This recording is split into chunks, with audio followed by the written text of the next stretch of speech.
வேலும் மயிலும் துணை. கந்தர் அனுபூதியின் பெருமையும் மகிமையும்.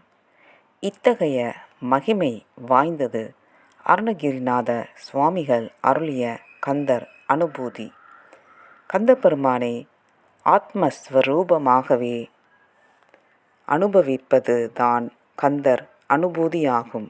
இது ஒரு மந்திரமயமான நூல். இது ஓர் அரிய பாராயண கிரந்தம். இதனை பிரதி தினமும் பாராயணம் செய்து வருபவர்கள் முருகப்பெருமானை ஞான கியத்தால் திருப்தி செய்தவர்களாக ஆவார்கள். இந்த கந்தர் அனுபூதியை இடைவிடாமல் கேட்டுக்கொண்டு ஆனந்தமூர்த்தியாக முருகப்பெருமான் இருந்து வருகிறார்.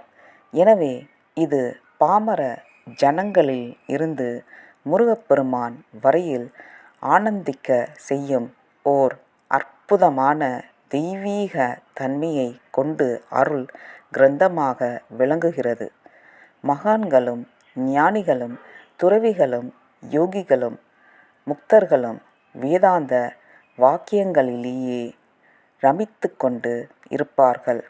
இத்தகைய மகா வாக்கியங்களின் உயர்ந்த தத்துவங்களையே குறிக்கோளாக கொண்டு அத்தகைய மகா வாக்கியங்களின் தத்துவங்களை பிரகாசப்படுத்துவதிலேயே நோக்கங்கொண்ட அரும்பத இனிய தமிழ் மொழிகளினால் அலங்கரிக்கப்பட்டிருக்கிறது கந்தர் அனுபூதி.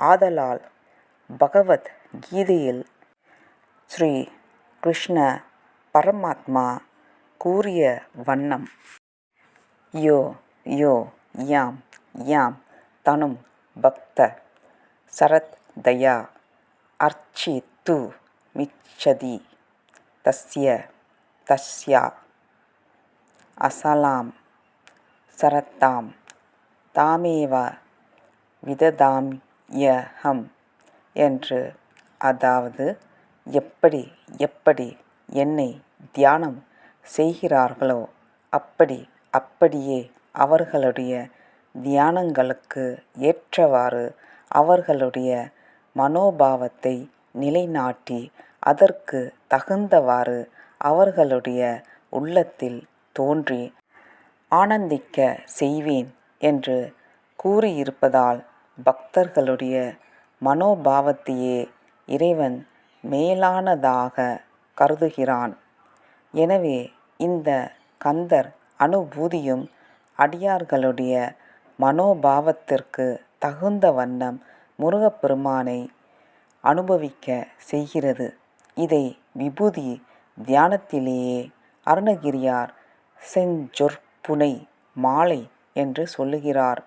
இதன் உண்மையான பொருளோ வெனில் பக்தர்களுடைய மனோபாவத்திற்கு ஏற்றவாறு கந்தர் அனுபூதியாகிய மாலை பால முருகனிலிருந்து விஸ்வரூப முருகன் வரையிலும் பெரியதாகவோ சிறியதாகவோ ஆகிக்கொண்டே இருக்கிறது. எனவே அனுபூதியாகிய மாலையை எந்தவிதமான அர்த்தத்திலும் இறைவன் அனுபவிக்கின்றார் என்பதே பரமசித்தாந்தமாக வெளியாகிறது. பார்ப்பதற்கு சிறிய நூலாக தோன்றினாலும் பொருளை சொல்லும்போது நம் எல்லோரையும் முருக ஆனந்தத்தில் கொண்டு போய் கலக்கும்படி செய்கிறது. மகான்களுடைய உள்ளத்தை கவரும் வண்ணம் கந்தர் அனுபூதி உலகில் திகழ்கின்றது. பக்தர்களின் உள்ளம் கனிய கனிய உள்ளத்தில் ஆனந்தமும் பொங்கி ததும்பி கொண்டு மேலான அர்த்தத்தில் தாத்பரியத்தை கொண்டு கந்தர் அனுபூதி விளங்குகிறது. இது ஓர் அற்புதமான சக்தியை கொண்ட நூல். நிற்க முருகப்பெருமானை போற்றி வடமொழியில் துதிப்பாடல்கள் அதிகமாக தோன்றவில்லை. தவிர ஸ்ரீ ஆதிசங்கர பகவத் பாதாலும் தாம் திக்விஜயம் செய்து வரும் தருணத்தில் எண்ணற்ற முருகப்பெருமானின் ஆலயங்களை தரிசித்த போதிலும் கூட திருச்செந்தூர், சுவாமிமலை ஆகிய 2-3 தலங்களில்தான் முருகப்பெருமானை புகழ்ந்து தேவ பாஷையில் துதி செய்திருக்கிறார்.